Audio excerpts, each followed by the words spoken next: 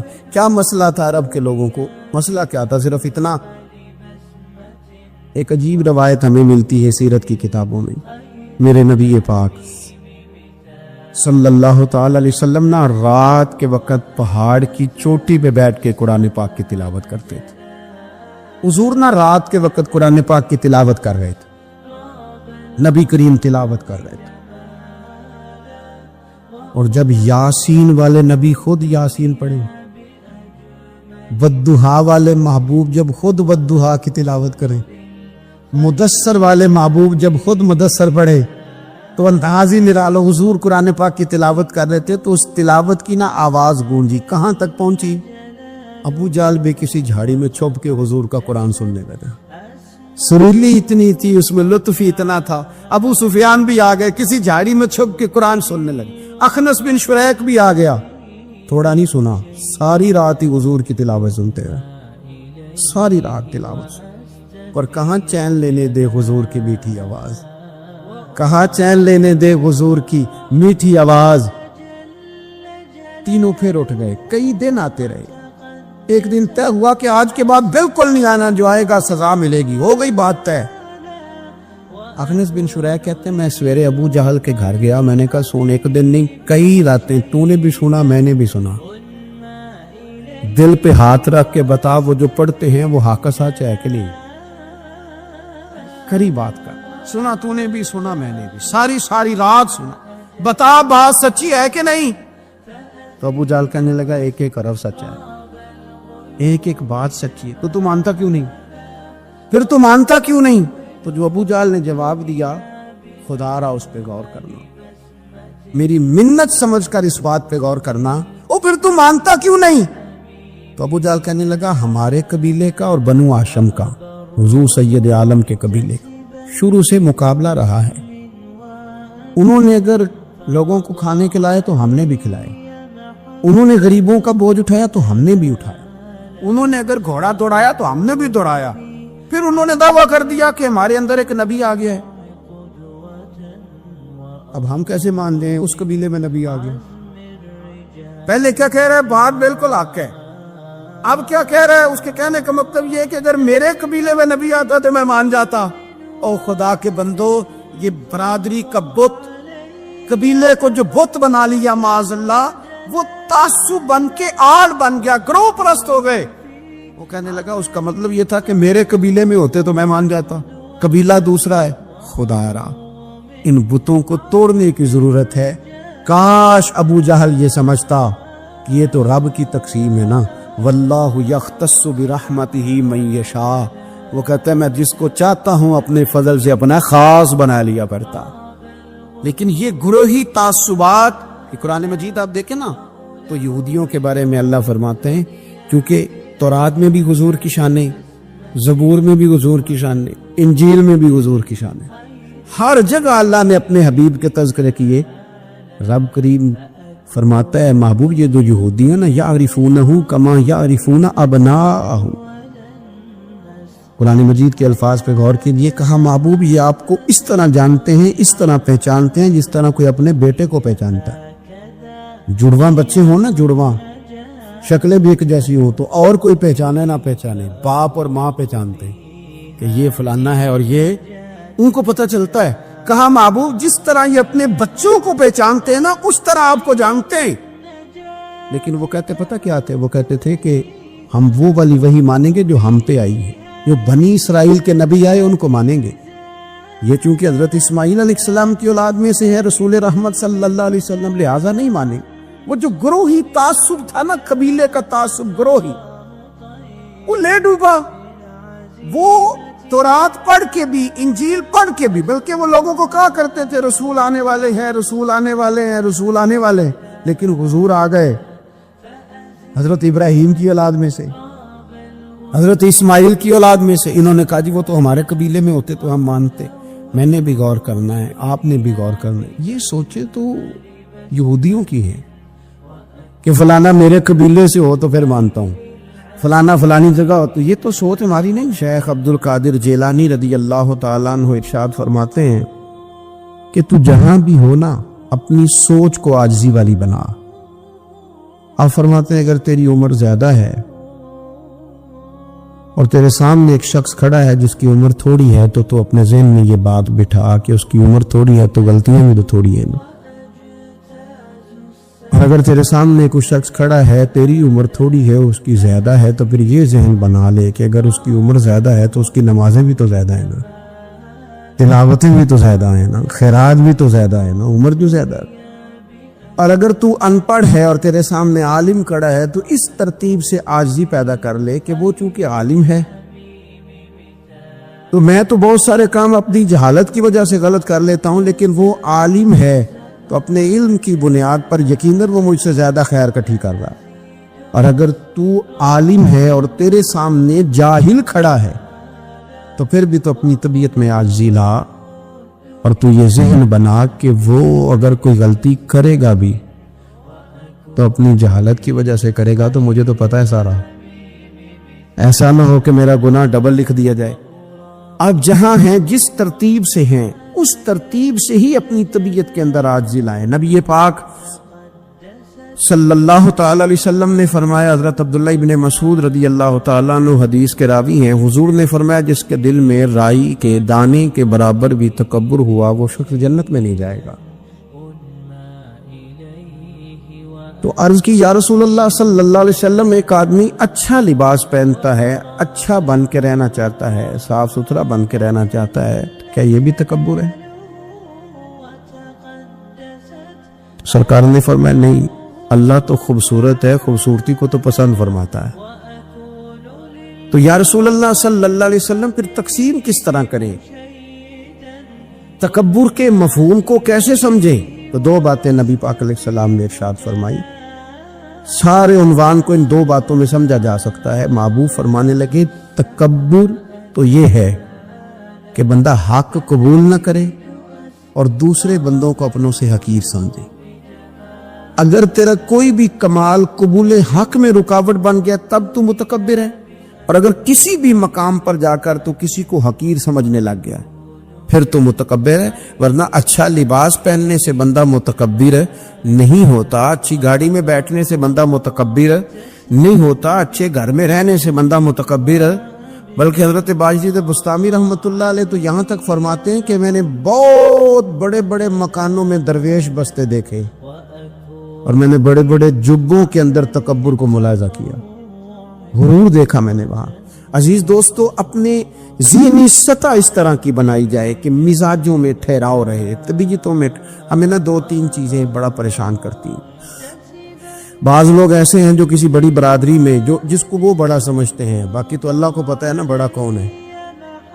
کسی بڑے قبیلے میں جس کو دنیا میں بڑا گردانا جاتا ہے، اس میں اگر وہ پیدا، امام اعظم ابو حنیفہ رحمۃ اللہ علیہ گزر رہے تھے تو بارش ہو گئی تھی اور کوفہ میں کیچڑ تھا، تو آپ نے جو جوتے پہنے ہوئے تھے ان جوتوں سے چلتے ہوئے نا آپ کے پاؤں سے کچھ مٹی اڑی، تو سامنے ایک یہودی تھا، اب اس زمانے میں دیواریں کچی ہوتی تھی، اس کے دیوار پر جا کے وہ مٹی جو تھی وہ لگ گئی۔ اب امام صاحب بڑے پریشان ہوئے کہ میں نے اس کی دیوار کو آلودہ کر دیا۔ یہاں تو لوگ اپنی اینٹیں رکھتے رکھتے کئیوں کی دیواریں توڑ ہی دیتے ہیں، اور پھر وہ اس پر ماننے کو بھی تیار نہیں ہوتے، تسلیم کرنے کو بھی تیار نہیں ہوتے۔ وہ کہتے ہیں پھر کیا ہو گیا، اب ہمارا یہاں گھر ہے تو ہم نے ٹرالی منگوانی نہیں تھی، ہمارا حق بنتا تھا۔ امام صاحب کے پیروں سے ذرا کیچڑ اڑا، یہودی کی دیوار پہ لگا، اس کی کچی دیوار تھی۔ امام صاحب پریشان ہو گئے، سوچنے لگے کہ اگر میں دیوار سے یہ کیچڑ اتارتا نہیں تو یہ بھی زیادتی ہے، میں نے اس کی دیوار کو گدلا کر دیا۔ اور اگر میں اتارتا ہوں تو کچھ مٹی اس کی دیوار کی بھی اتر جائے گی، کچی دیوار ہے، یہ بھی زیادتی ہے۔ مومن گناہ کو پہاڑ کی طرح سمجھتا ہے کہ کہیں گر نہ جائے، اس کی بھی کہیں سزا نہ مل جائے۔ امام صاحب نے اس کے دروازے پہ دستک دی، وہ باہر آیا تو اتفاق سے وہ آپ کا مقروض بھی تھا، اس نے پیسے دینے تھے۔ باہر نکلتے ہی کہنے لگا اوہ آپ تو قرض لینے آ گئے، میرے پاس تو ابھی گنجائش نہیں ادا کرنے کی۔ تو امام صاحب کہنے لگے تو قرض چھوڑ، وہ میں نے معاف کیا، میرے سے غلطی ہو گئی ہے۔ میں آ رہا تھا، لکڑی کے جوتے اس زمانے میں کھڑاؤں لوگوں نے پہنے ہوتے تھے، کہا وہ میرے پیروں سے ذرا کیچڑ اڑا ہے، تیری دیوار پہ لگ گیا ہے۔ اب میں بڑی دیر سے کھڑا سوچ رہا ہوں کہ اگر میں تیری دیوار صاف نہ کروں تو میں نے یہ میلی کر دی، گدلی کر دی، یہ بھی بات درست نہیں ہے، زیادتی، اور اگر میں اسے صاف کرتا ہوں کچی دیوار سے کچھ مٹی اتر جائے گی تو یہ بھی زیادتی ہے، اب تو بتا میں کیا کروں۔ تو بے موسمہ پھل تھا نا یہ، تو بے موسمہ پھل دیکھ کے بندہ حیران ہو جاتا ہے، جو باتیں روٹین میں نہ ہو رہی ہوں وہ ذرا انوکھی لگتی ہے، بندہ حیران ہو گیا، غور سے امام صاحب کا چہرہ دیکھنے لگا، غور سے چہرہ دیکھنے لگا۔ ابھی تھوڑی دیر سوچنے کے بعد کہنے لگا حضور پہلے میں نے دین اسلام کے بارے میں پڑھا اور سنا تھا، آج میں نے دین دیکھا ہے۔ پہلے میں نے سنا تھا کہ دین اسلام اس طرح کا ہے، آج میں نے دین۔ ہم نہ پوری دنیا کے کافروں کو دین سنانا چاہتے ہیں، دکھانا نہیں چاہتے، ہم نیک نظر آنا چاہتے ہیں، نیک بننا نہیں چاہتے، ہم نیک نظر آنا چاہتے۔ نتیجہ کیا نکلتا ہے کہ کچھ عرصے کے بعد پتہ چل جاتا ہے بندہ کس لیول کا نیک ہے، کیا معیار ہے اس کی نیکیوں کا۔ کہنے لگا حضور پہلے میں نے دین سنا تھا، آج دیکھا ہے۔ آپ وہ مٹی کی دیوار پر جو کیچڑ لگ گیا ہے، دیوار کو بعد میں صاف کیجئے گا، پہلے کلمہ پڑھائیں تاکہ میرے اندر کا کفر صاف ہو جائے، مجھے مسلمان کر دے۔ جب بندہ بہت زیادہ غافل ہو جاتا ہے پھر اعلانیہ گناہ کرنے لگتا ہے، ایک گناہ پھر اس کا اظہار گناہ۔ ایک بندہ حدیث پاک میں آتا ہے، ایک بندہ رات کو کوئی غلطی کرتا ہے، اللہ تعالیٰ اس پہ پردہ ڈال دیتا ہے، لیکن وہ سویرے خود لوگوں کو بتاتا پھرتا ہے میں نے یہ کیا، میں نے یہ کیا۔ جب آپ اظہار گناہ کرتے ہیں نا تو سامنے والا بھی دلیر ہوتا ہے، کہتا ہے اس نے کیا میں کر لوں گا، تو پھر کیا ہوا۔ ہمارے علماء نے لکھا ہے کسی کی نماز قضا ہو جائے تو کسی کو بتائے نہ، قضا پڑھ ڈالے، اس کا جگہ جگہ ذکر نہ کرے۔ جب آپ کہیں گے نا میری قضا ہو گئی تو آپ کے ساتھ رہنے والا بچہ دوست سمجھے گا یار اس کی قضا ہو گئی ہے تو میری بھی ہو جائے گی، تو کیا ہو۔ گناہ کرنا بھی گناہ ہے اور گناہ کا اظہار بھی گناہ ہے۔ نبی اکرم صلی اللہ تعالی علیہ وآلہ وسلم نے ارشاد فرمایا میری ساری امت کو معافی مل جائے گی سوائے ان لوگوں کے جو اعلانیہ گناہ کرتے ہیں۔ یہ بخاری مسلم دونوں میں حدیث موجود ہے۔ جو اعلانیہ گناہ، جنہوں نے خود ساری دنیا کو گواہ بنا لیا، میں نے یہ بھی جرم کیا، یہ بھی کیا، یہ بھی کیا، یہ بھی کیا، خود انہوں نے لوگوں کے، بہت بڑے غافل آدمی کی علامت ہے کہ گناہ کرے اور پھر اوپر سے اعلانیہ گناہ کرے، اتنا بڑا جرم کرے۔ پھر اگر ہم دیکھنا چاہیں کہ ہم غافل تو نہیں، تو غافل بندے کی چوتھی علامت یہ ہوتی ہے کہ وہ فضول کاموں میں وقت بڑا ضائع کرتا ہے، فضولیات میں، ادھر بیٹھے ہیں ادھر بیٹھے ہیں، یہاں گپ شپ ہو رہی ہے، وہاں موبائل دیکھا جا رہا ہے، پھر کچھ ٹائم ملا ہے تو پھر کہیں دور دراز کسی ہوٹل پہ کھانا کھانے چلے گئے، پھر کچھ ٹائم ملا تو چلو نکلتے ہیں ذرا کوئی ہفتہ سیر کر آتے، یہاں گپ شپ ہے، فلاں کو ڈسکس کر لیتے ہیں، فلاں کے بارے میں بات کر لیتے ہیں، سیاسی تبصرے کر لیتے ہیں، یہ تھوڑی گفتگو ہو جاتی، چلے محلے داروں پہ تبصرہ شروع کرتے ہیں، کون روٹی زیادہ کھا رہا ہے اور کس کے پاس پیسے زیادہ آ گئے، چلو جا کے پتہ کرتے ہیں۔ حالانکہ یہ پتہ نہیں کرنا چاہیے تھا، پتہ تو اس کا کرنا چاہیے تھا جو بیچارہ کل سے بھوکا ہے، خبر تو اس کی رکھنی چاہیے تھی جس بیچارے کے گھر میں بچوں کے لیے پہننے کو کپڑے موجود نہیں ہیں، اس پر تبصرہ یہ کرتے ہیں کہ یہ محنت کیوں نہیں کرتے، اور اگر کسی پر اللہ عطا کر دے پھر حساب ضرور لگاتے ہیں کہ ذرا معلومات کرو یہ اتنی جلدی آگے کیسے نکل گئے۔ غافل بندے کی علامت ہے وقت کا ضائع کرنا اور فضول کاموں میں ضائع کرنا اور بلا وجہ ضائع، اور ایسے سوالات کرنا جن کی ضرورت ہی کوئی نہیں، بالکل ضرورت ہی نہیں، کوئی مطلب ہی نہیں، لیکن ہم لوگ وقت ضائع، یہ غفلت کی علامت، غفلت۔ اللہ والوں کی علامت کیا تھی؟ ایک بات انہوں نے زندگی میں لے لی، سیکھ لی، پھر ساری زندگی اسی پہ گزار دی۔ ان کا ارادہ تھا نا کشکول سیدھا کیا۔ کچھ لوگ ساری زندگی لیکچر قبول لے لے کے سن کے پھر بھی سمجھنے کو تیار، یہ غافل دل کی علامت ہے۔ اس لیے نبی پاک صلی اللہ تعالی علیہ وسلم نے فرمایا دو نعمتیں ایسی ہیں جن میں اکثر لوگ غفلت میں ہیں، ایک صحت اور دوسری فراغت۔ لوگ بلا وجہ وقت ضائع کرتے ہیں۔ اللہ نے صحت دی ہے، کسی خیر کے کام میں لگائیں۔ اگر آپ کے پاس فارغ وقت ہے تو قرآن پاک کو یاد کریں، ترجمہ اور تفسیر سے پڑھیں، محبوب پاک علیہ السلام کی احادیث کو یاد کریں، اللہ والوں کی باتیں سنیں۔ وقت ملے تو عبادات میں لگائیں، نوافل میں لگائیں، تلاوت میں لگائیں، ذکر اذکار میں لگائیں، اور پھر اللہ مزید توفیق عطا کرے تو کسی کے بھلے میں وقت لگائیں۔ گلی سے کوئی کانٹا اٹھائیں، کوئی روڑا اٹھائیں، کوئی کسی کی مدد کریں، لیکن یہ غافل انہیں کی علامت ہے کہ اپنے وقت کو ضائع کرنا۔ اور پھر اسی طرح غفلت کی پانچویں علامت یہ ہے کہ اگر بندے کو دنیا سے پورا پیار ہو جائے، یعنی شب قدر میں بھی آ کے کہتا ہے یا اللہ کبھی پیسے دے دینا، شب برات والے دن بھی کہتا ہے کہ مالک اگر کبھی کوئی ایسا سبب لگ جائے نا، یعنی بیت اللہ شریف کے سامنے کھڑے ہو کے بھی اگر اس نے مال ہی مانگنا ہے، وہاں بھی اس نے یہی سوال کرنا ہے، حب پہ دنیا اتنی غالب آ جائے، تو یہ غافل ہونے کی علامت۔ دنیا ضرورت ہے، مقصد نہیں ہے، دنیا کی حاجت ہے، مقصد نہیں ہے، یہ مقصود نہیں۔ اور جب لوگ فقط دنیا کے مال کو، دولت کو، نبی پاک علیہ السلام نے فرمایا وہ لعنتی ہے جو درہم اور دینار کا بندہ بن گیا ہے، پیسوں کا بندہ بن گیا ہے، مل جائے تو خوش ہوتا ہے، نہ ملے تو تکلیف میں آ جاتا ہے۔ یہ غافل بندے کی علامت۔ مومن تو وہ ہوتا ہے کہ دولت رزق حلال ضرور کماتا ہے تاکہ کسی کے آگے ہاتھ نہ پھیلانا پڑے، کوشش ضرور کرتا ہے، پر دنیا کو جیب میں جگہ دیتا ہے، دل میں نہیں دیتا۔ اس کی جگہ جہاں ہے اسے وہاں رکھتا ہے، اسے دل میں جگہ، دل تو ایک ہے، اس میں رب و رسول کو بسائیں گے یا کسی اور کو بسائیں گے؟ تو حب دنیا یہ غافل ہونے کی بہت بڑی علامت ہے۔ پھر اسی طرح جو بندہ رب کریم کو جانتا نہیں نا، وہ بھی غافل ہو جاتا ہے۔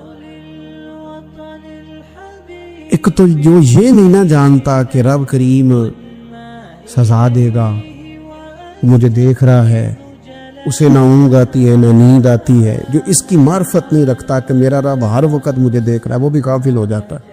جسے پتہ ہونا کو مجھے دیکھ رہا ہے وہ غافل نہیں ہوتا۔ اور جو یہ سمجھ لیتا ہے نا کہ شاید معاذ اللہ ثم اس یقین کو پکا نہیں کرتا، وہ غافل ہو جاتا ہے۔ اور ایک جو یہ نہیں نہ جانتا کہ رب مہربان کتنا ہے، وہ بھی غافل ہو جاتا ہے۔ مجھے بتائیے سب سے زیادہ تو بندہ اس کے دروازے پہ جاتا ہے نا جو سب سے زیادہ مہربانی کرنے والا ہو، اس دروازے سے بندہ اٹھتا ہی نہیں۔ تو جس کو یہ یقین ہو جائے نا سب سے زیادہ کرم فرمانے والی ذات اللہ رسول کی ہے، وہ کبھی رب رسول سے غافل نہیں ہوتا، وہ کبھی اللہ رسول کا دروازہ چھوڑ کے نہیں جاتا، وہ کبھی کسی اور جگہ جا کے پناہ تلاش نہیں کرتا۔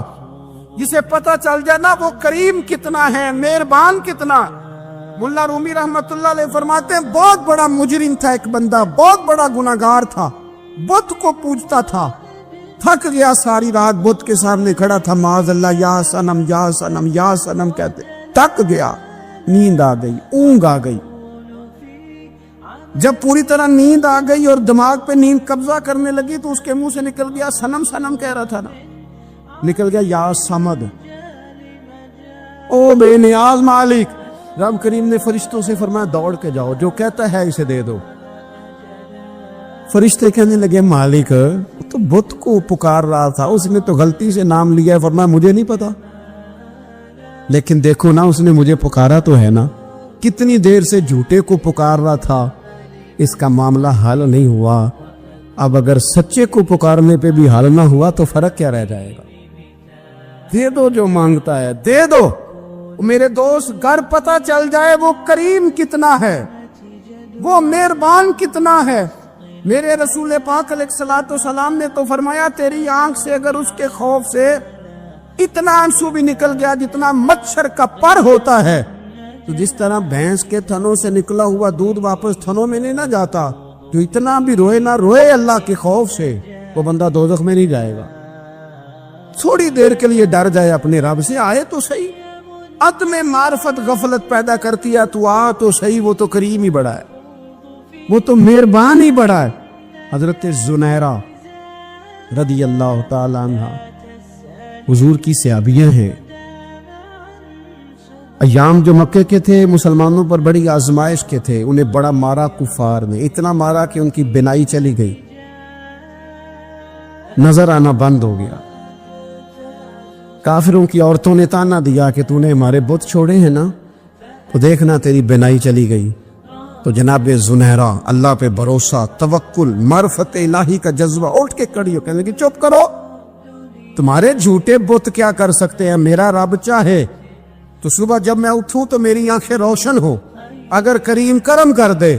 لوگ کہتے واقعی ایسا ہوا، جب وہ سویرے اٹھی تو اللہ نے ان کی روشنی واپس کر دی. تجھے پتہ چل جانا وہ مہربان کتنا ہے. وہ ایک بزرگ تھے تو ان سے کسی نے کہہ دیا کہ اگر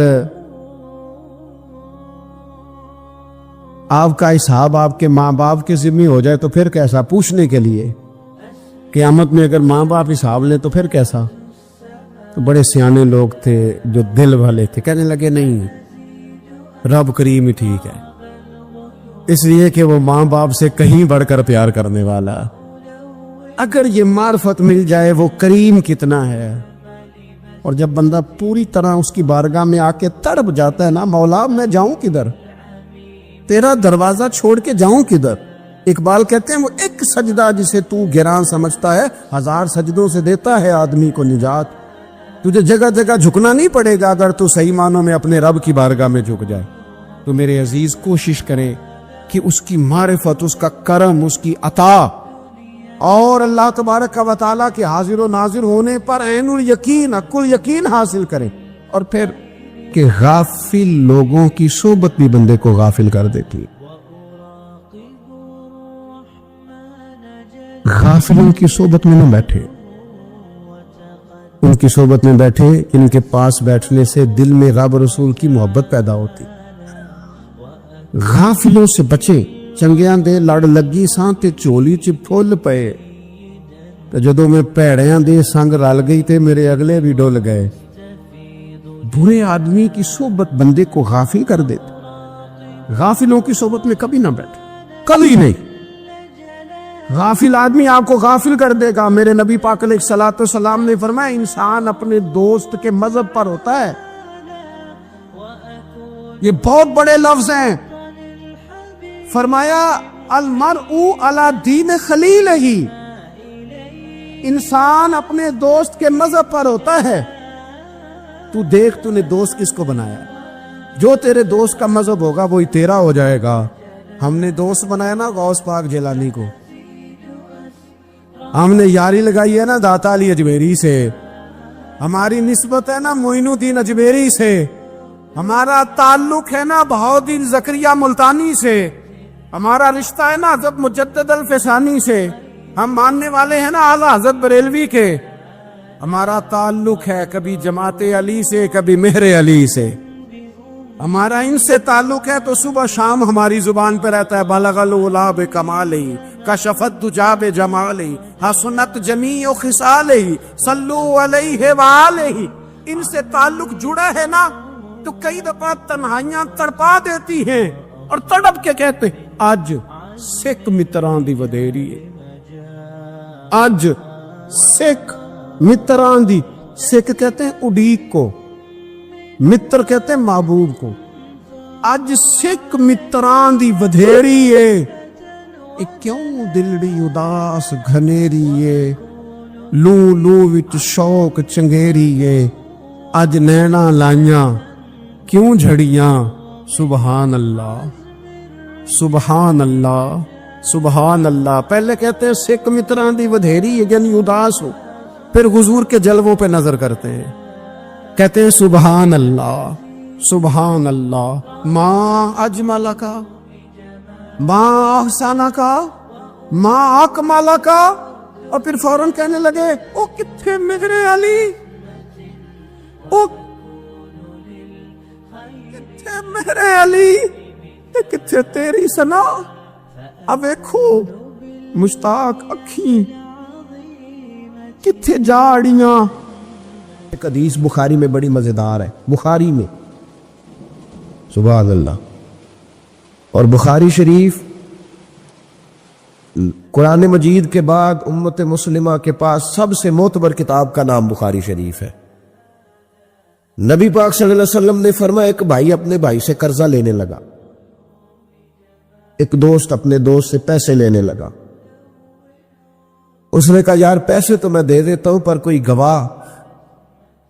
اس نے کہا غریبوں کے گواہ نہیں ہوتے، میرا گواہ اللہ ہے۔ اس نے کہا کسی کی ضمانت دے دو۔ اس نے کہا میری کون ضمانت دے گا، میری ضمانت میرا اللہ ہی دے گا۔ وہ بات ہو گئی 1000 دینار۔ اس کو بات بڑی پسند آئی، کہ اللہ کے نام پر تو کہتا ہے اللہ بھی گواہ ہے ہمارے درمیان اور اللہ ہی ضمانتی ہے، تو لے لے پیسے۔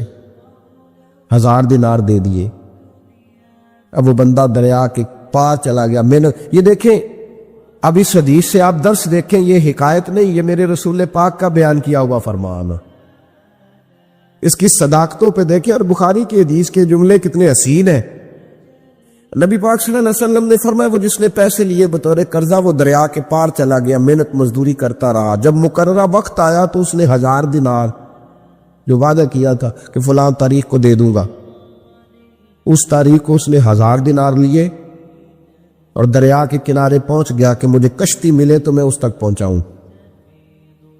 لیکن اس نے اتفاق کہ اس دن کشتی کوئی نہ ملی،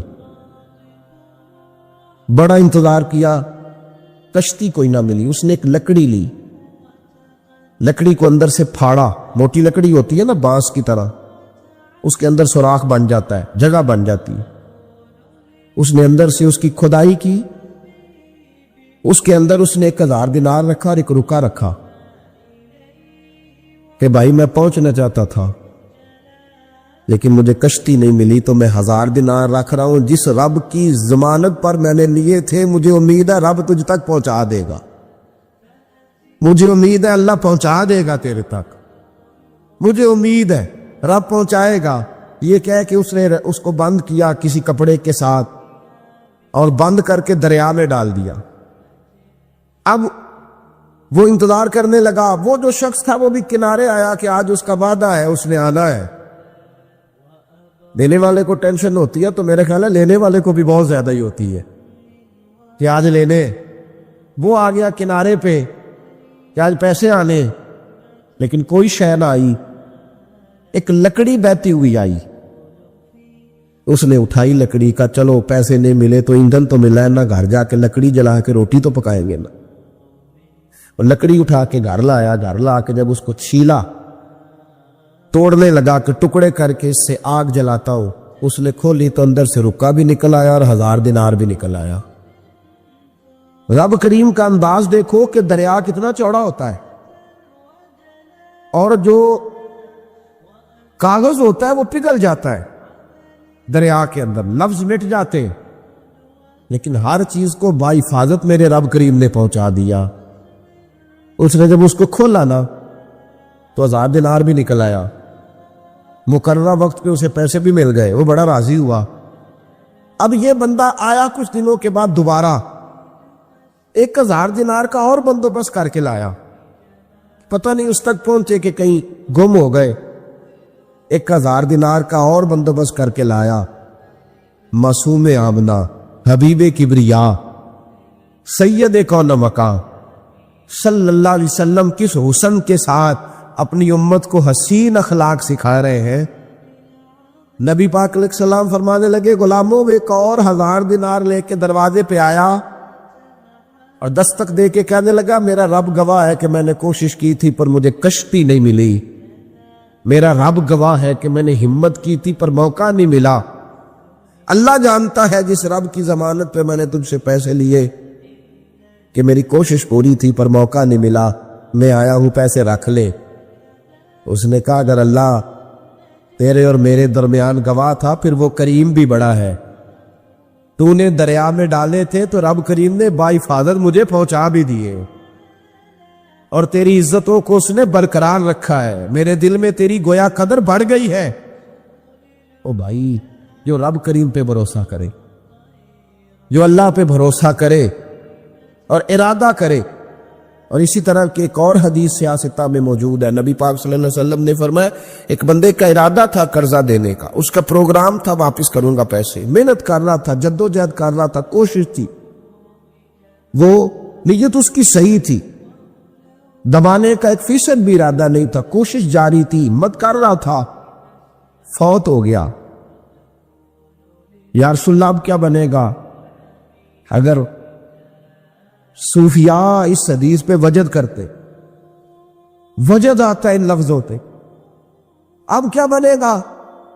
تو میرے محبوب فرمانے لگے قیامت کے دن اللہ اپنی رحمت سے اس کے قرضے ادا فرما دے گا۔ دیکھو اتنا بھی کوئی خوش نصیب ہے جس کے اللہ قرضے ادا کرے، اتنا بھی کوئی خوش قسمت ہے رب جس کے قرضے دے۔ اللہ کہے مجھ سے لے لے، چل یار رہنے دے۔ او بھائی ان لفظوں کو دیکھیں نا، حدیث مبارکہ میں سرکار دو عالم صلی اللہ علیہ وسلم نے فرمایا قیامت کے دن 2 بھائی، ایک بھائی پہلے انتقال کر گیا، ایک بعد میں فوت ہوا، جو پہلے چلا گیا اس کے کچھ حقوق بعد والے نے دینے تھے، سمجھ لے کچھ قرضے تھے، اب وہ پہلے فوت ہوا، اسے بعد میں احساس ہوا، اس نے کوشش بھی کی، معافیاں بھی مانگی، لیکن اب وہ فوت ہو چکا تھا۔ تو نبی پاک صلی اللہ علیہ وسلم فرماتے ہیں قیامت کے دن چونکہ یہ معافیاں بھی مانگتا رہا، توبہ بھی کرتا رہا، بڑی اس کو صحیح احساس ہو گیا، ندامت والی توبہ کی، لیکن اب جس کا حق تھا وہ تو فوت ہو گیا، اب کیا کرے؟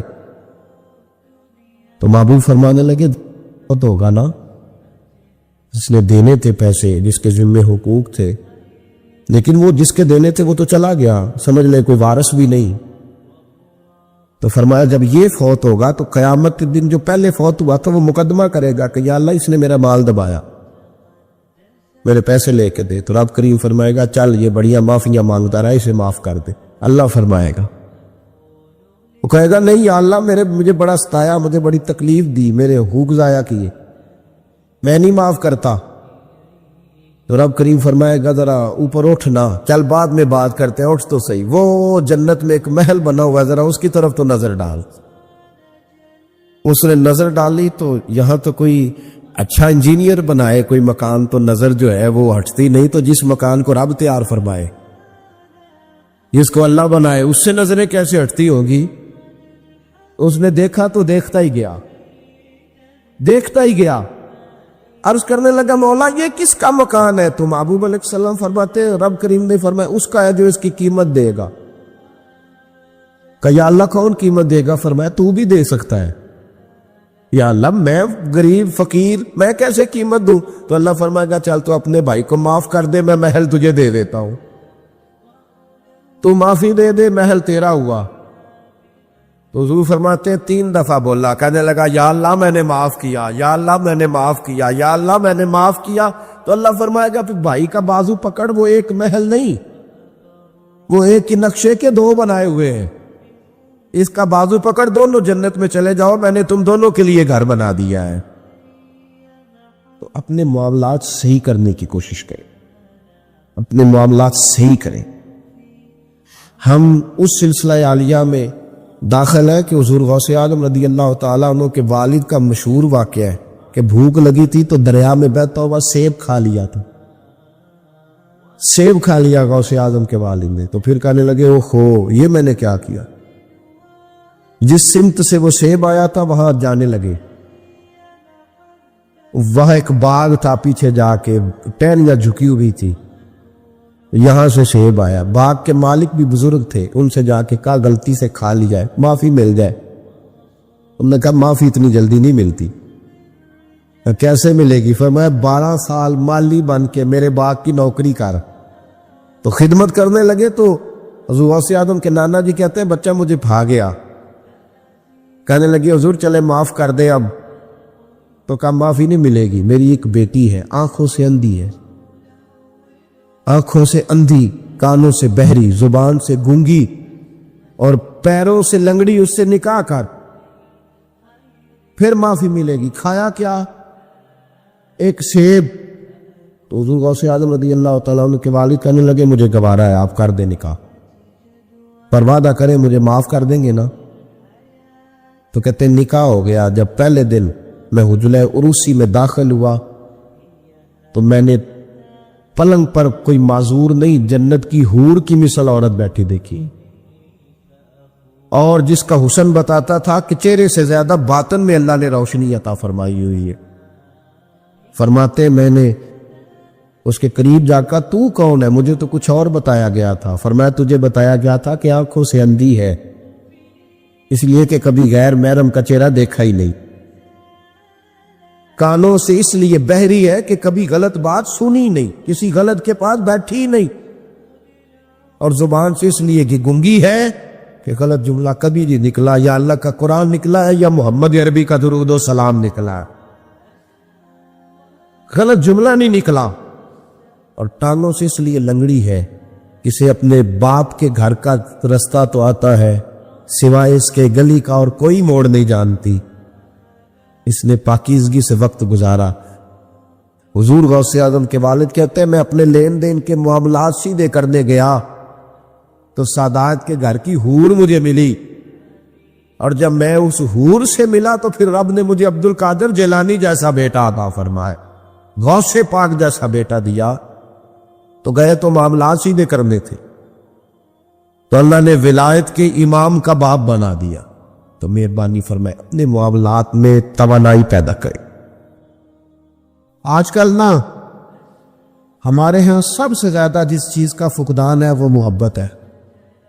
ہمارے لہجے، ہمارا انداز، ہمارا طریقہ، ہمارا اٹھنا بیٹھنا، اس کے اندر نا محبت نہیں، ہم نا لہجے الفت والے نہیں، مزاج محبت والا۔ کسی جگہ یار کوئی چلو پنجابی بندے ہیں، ایک دیسی گل تو انہوں سنانے میں مزہ آئے گا۔ وہ ایک جگہ میں کہیں ہم بیٹھے تھے ایک دفعہ، تو کسی شخص نے کسی سے کو لینی دینی تھی چیز، تو اس نے بات کی، تو آپ کو پتہ ہے وہ ریٹ لینے والا بہت زیادہ مانگ لیتا ہے اور دینے والا کوشش کرتا ہے صفر سے شروع کرو، نیچے سے ریٹ دیتا ہے۔ اس نے کوئی بات کی، ریٹ تھوڑا بتایا، تو سامنے والا ناراض ہو گیا، کہنے لگا تو کس طرح کا بندہ ہے، کنج کی گل کی تھی۔ اب یہ جو ریٹ لگانے والا تھا اس نے بڑا حسین بات کی، وہ بندہ جواب میں بڑے غصے میں آ گیا، اس نے تلخ لب و لہجہ، لگتا تھا تھوڑی دیر کے بعد اٹھ پڑے گا، گریبان تامے گا۔ تو آج کے کہنے لگا یار وہ لینا دینا تے مقدرہ آندا ہے، گل تے پیار نال کر۔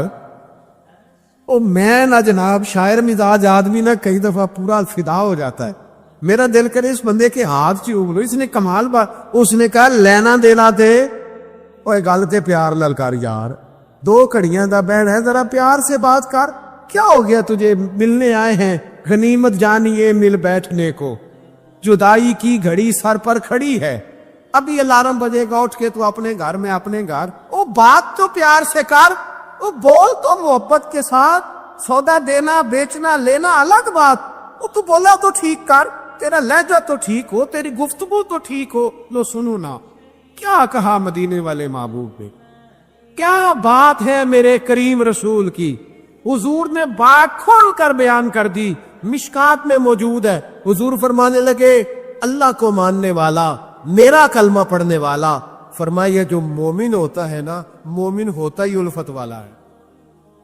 مومن ہوتا ہی محبت والا ہے۔ مومن اور محبت یہ لازم و ملزوم ہے، مومن اور محبت یہ ایک چیز کے دو نام ہیں۔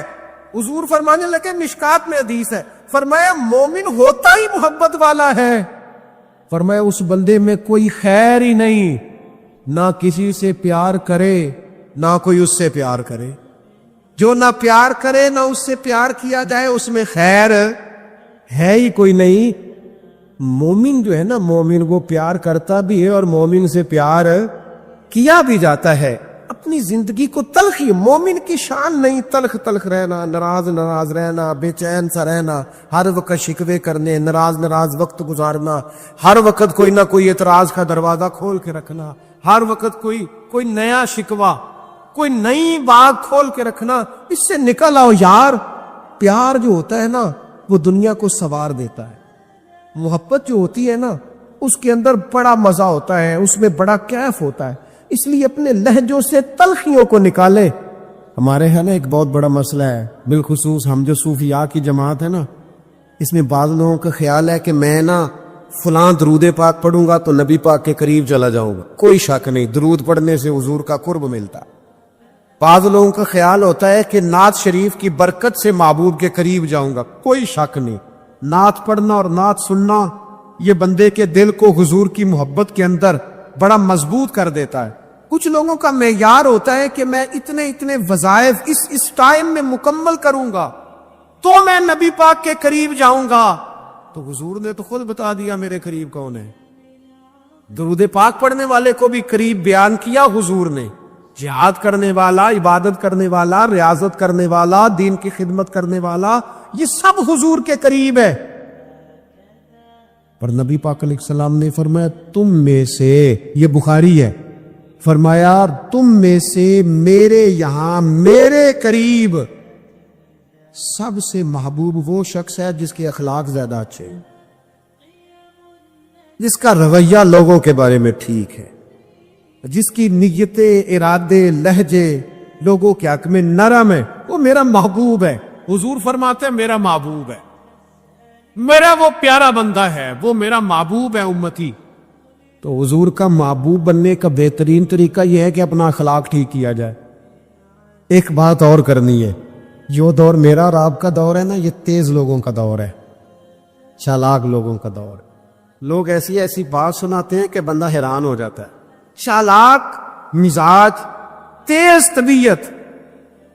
میں نے اپنی زندگی میں بڑے بڑے تیز لوگ ناکام ہوتے دیکھے، اور بڑے بڑے بھولے بندے، سیدھے سادے. لیکن ان لوگوں کو اللہ تعالیٰ نے اتنا نوازا ہے، اتنا کرم فرمایا ہے.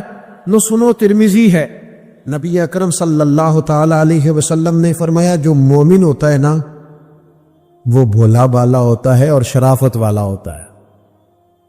بلکہ ایک حدیث میں تو حضور فرماتے ہیں مومن اتنا بھولا ہوتا ہے کہ سامنے والا اسے بیوقوف سمجھنے لگ جاتا ہے. اس کا خیال ہوتا ہے اسے تو عقل ہی کوئی نہیں. مومن بھولا بھالا. اور ایک حدیث میں یہ بھی لفظ ہیں کہ جنت میں اکثر بھولے بھالے لوگ جائیں گے. یہ جو تیزیاں ہیں نا، انسان کا سمجھدار ہونا اور بات ہے، انسان کا تدبر والا ہونا، فہم و فراست والا ہونا اور بات، لیکن چلاک ہونا، مکار ہونا، شیشے میں اتارنا، لوگوں کو اپنے قابو میں کرنے کی کوشش کرنا، اس کو شریعت پسند نہیں کرتی. تو نہ بندوں کو چلاکی کر کے قابو نہ کر، محبت سے قابو کر، اخلاق سے قابو کر. تو اپنے انداز بڑی بڑی عجیب داستان سرائی کر کے لوگ دنیا کو جیتنا چاہتے ہیں، اس سے انسان کے اندر کمزوری آتی ہے. کچھ جگہ ایسی ہوتی ہیں جہاں تیزیاں. مجھے ایک بات میرا بڑا دل کر رہا ہے، کر لوں، ٹائم تھوڑا رہ گیا ہے. حضرت خواجہ معین الدین صاحب چشتی رحمۃ اللہ علیہ نا، خواجہ قطب الدین صاحب بختیار کاکی رحمۃ اللہ علیہ سے ملنے کے لیے یہاں آئے دلی میں، اپنے مرید سے ملنے. سب لوگوں سے ملاقات ہوئی تو ایک شخصیت ایسی تھی جن سے خواجہ صاحب کا خیال تھا ملاقات ہوگی، لیکن ملاقات نہ ہو سکی ہے. خواجہ صاحب خود ملنے چلے گئے. وہ بھی کوئی دینی تعارف رکھتے تھے. آپ نے فرمایا ملنے کیوں نہیں آئے؟ وہ کہنے لگے کیسے ملنے آتا، یہاں میرا بڑا روب تھا، مجھے لوگ جانتے تھے، لیکن آپ نے قطب الدین کو یہاں بٹھا دیا ہے، سب لوگوں کی توجہ ہی ان کی طرف ہو گئی ہے، تو میں کیسے ملنے آتا. خواجہ معین الدین صاحب رحمۃ اللہ علیہ خواجہ قطب صاحب سے فرمانے لگے بیٹے کسی کا دل توڑ کے کام نہیں کیا جاتا دین کا، تو سامان باندھ چلے، تو میرے ساتھ اجمیر چل، دلی رہنا ہی نہیں. انہوں نے کہا حضور جو حکم ہو. انہوں نے سارا سامان سمیٹا، اونٹوں پہ رکھا، روانگی ہونے لگی. جب دلی سے باہر نکلے نا شہر سے، تو سارا شہر امڑ آیا. اچھا کہ بادشاہ وقت بھی منتیں کر رہا ہے، لوگ رو رہے ہیں حضور خواجہ قطب کو نہ لے کے جانا. اس شخص کے درد نے پورے شہر کو درد والا بنا دیا. اس کی تہجد کے وقت کی دعاؤں نے بڑے لوگوں کو مصلی پہ کھڑا کر دیا. اس شخص کا اللہ پر بھروسہ بڑے لوگوں کو ایمان کو تقویت دیتا ہے. حضور مہربانی کرے نہ لے کے جائیں. اتنے سارے لوگ رونے لگے اور رنگ اور ہو گیا. حضرت خواجہ معین الدین صاحب فرمانے لگے پتر سامان اتارو، مصلح بچھاؤ، دلی میں رہنا ہے۔ یہ بھی ایک پیغام ہے، اسے بھی آپ نے یاد رکھنا ہے۔ تو خواجہ قطب الدین صاحب کہنے لگے حضور آپ نے فرمایا تھا کسی کا دل توڑ کے نہیں رہنا۔ فرمانے لگے اتنے سارے لوگوں کا دل ٹوٹنے سے بچاتے بچاتے کسی ایک کا ٹوٹ بھی جائے تو خیر ہے۔ اب کسی ایک کا دل بچاتے ساری دنیا کا دل توڑ میں، اللہ کرے آپ کو اس بات کی بھی سمجھ آئے۔ ہم نا بعض اوقات کسی ایک کا دل بچاتے، ایک کا صرف اپنا گھر بچاتے ساری دنیا توڑنے لگے ہو۔ صرف ایک شخص کی رضا کی خاطر ساری دنیا کو توڑ دو گے، ایسا نہ کرنا اپنی زندگی میں۔ لوگ کسی بندے کا دل توڑ کے اس کی عزت اتار کے اسے پریشان کر کے جھڑک کے کہتے ہیں آیا تھا بندہ سنائی ہے میں نے چار، وہ تو نے گناہ کر کے اب تو بتا رہا ہے۔ کسی کو ٹانگ ڈپٹ کے دل توڑ کے کہانیاں سنا رہا ہے، چلاکیاں کر کے اور تیزیاں دکھا کے، یہ تو بندہ مومن کی شان نہیں ہے۔ میرے کریم نے تو فرمایا نیکی تجھے سکون دے، اور جب تو گناہ کر کے غمگین ہو تو اس کا مطلب ہے تم مومن ہو۔ تو فوراً عرض کی یا رسول اللہ پھر بتا دے گناہ کیا ہوتا ہے؟ تو حضور فرمانے لگے جو چیز تیرے دل میں کھٹکے وہی تو گناہ ہے۔ وہ جو چبھ رہی ہے نا، مومن کے دل میں غلطی چبھتی ہے، کھٹکتی ہے، اسے پریشان کرتی ہے یہ غلطی، اگر وہ چبھتی ہے تو پھر اس کا مطلب ہے وہ گناہ ہے۔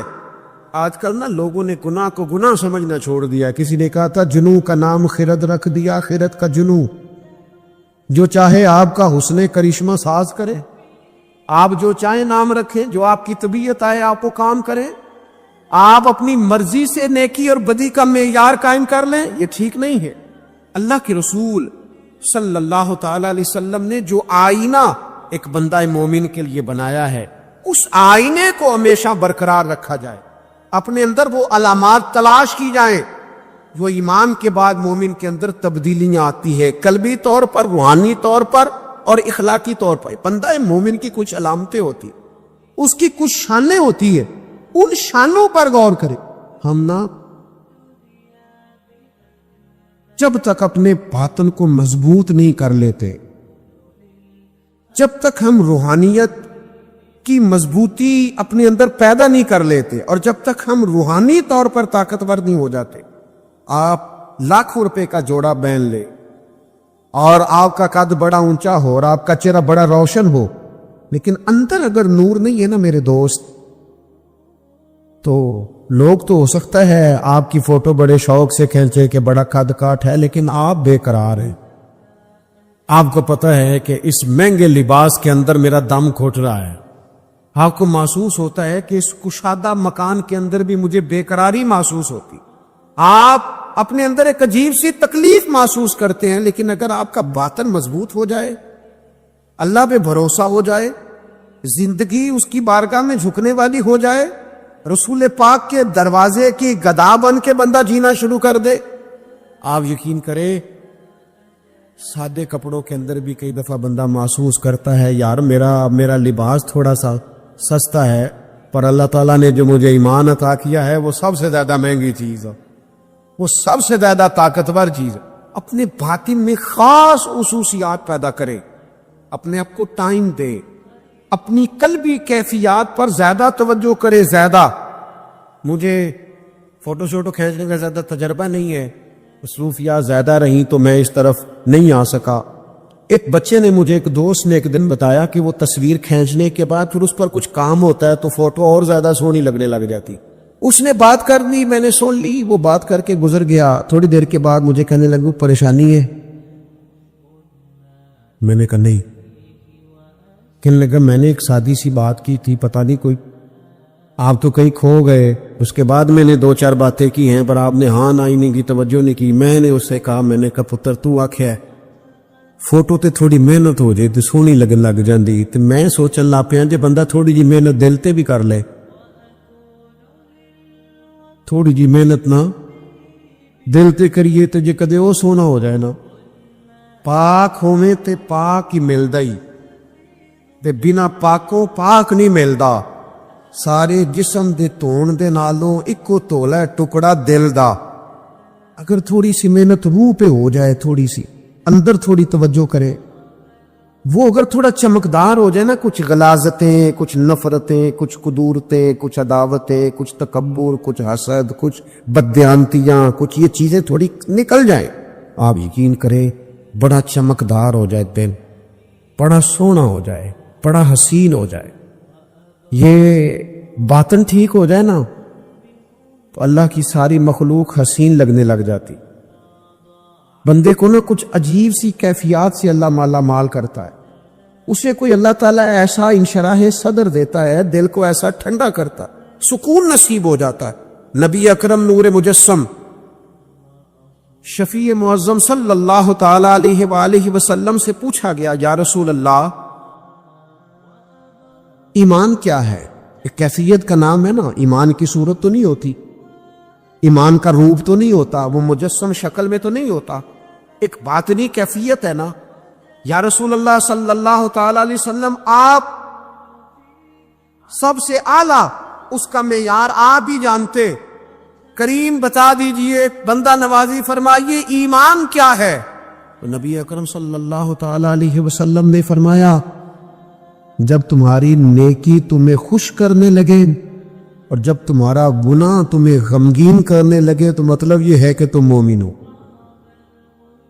اور اگر گناہ کر کے بھی تم غمگین نہیں ہوتے، تکبر کر کے بھی تم غمگین نہیں، حسد کر کے بھی غمگین نہیں، حرام کھا کے بھی غمگین نہیں، لوگوں کا دل توڑ کے بھی غمگین نہیں، کسی کے حق پہ قبضہ کر کے بھی تمہیں غم کوئی نہیں، بہت سارے لوگوں کو بیوقوف سمجھ کر، نادان سمجھ کر، احمق کہہ کر، جاہل کہہ کر، عزتیں اتار کر بھی تم غمگین نہیں ہوتے، اس کا مطلب ہے تم نے معیار ایمان کو نہیں پایا۔ حضور فرمانے لگے نیکی خوش کرے اور گناہ تجھے غمگین کرے، آپ یقین کریں اب نہیں کرتا لوگوں کو گناہ غمگین۔ کبھی پلٹ کے دیکھو نا رب کے بندوں کی شان، اللہ انہیں رزق عطا فرماتا ہے تو عزت والا عطا فرماتا، وقار والی روزی میں دوں گا، وقار والی۔ بس تم 5 چیزیں پیدا کرو اپنے اندر۔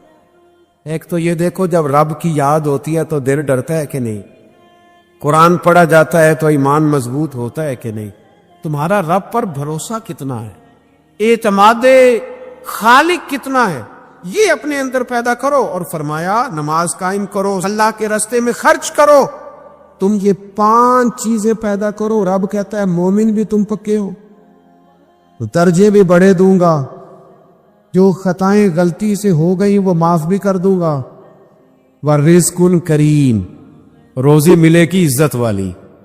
یہ کامل مومن کی نشانیاں قرآن مجید سورہ انفال میں بیان۔ ہم نہ بعض ایسی چیزوں کا آہستہ آہستہ شکار ہوتے جا رہے ہیں جن میں ہمیں انتہائی زیادہ سمجھداری کی ضرورت ہے، معاملہ فہمی کی ضرورت۔ بندہ مومن کیا ہوتا ہے، اس کی علامتیں ہوتی ہیں، اس کی شانیں ہوتی ہیں۔ مومن کا ایک اپنا وقار ہوتا ہے، اس کی اپنی ایک الگ وزاداری ہوتی ہے، اس کا ایک اپنا اللہ تبارک و تعالیٰ نے سٹیٹس بنایا ہوتا ہے۔ ہمیں اپنا معیار قائم کرنا چاہیے، اور معیار وہ قلب سے قائم ہوگا، وہ روح سے قائم ہوگا، وہ باطن سے قائم ہوگا۔ بندہ مومن کا مقام سب سے پہلے اسے خود پتا ہونا چاہیے کہ میرا توکل کتنا مضبوط ہے، اسے خود پتا ہونا چاہیے۔ مجھے نہیں پتا آپ میں سے فجر کس کس نے پڑھی ہے، مجھے تو اپنا پتا ہے۔ یہ ہمیں خود پتا ہونا چاہیے کہ ہمارا معیار کیا ہے نماز کے معاملے۔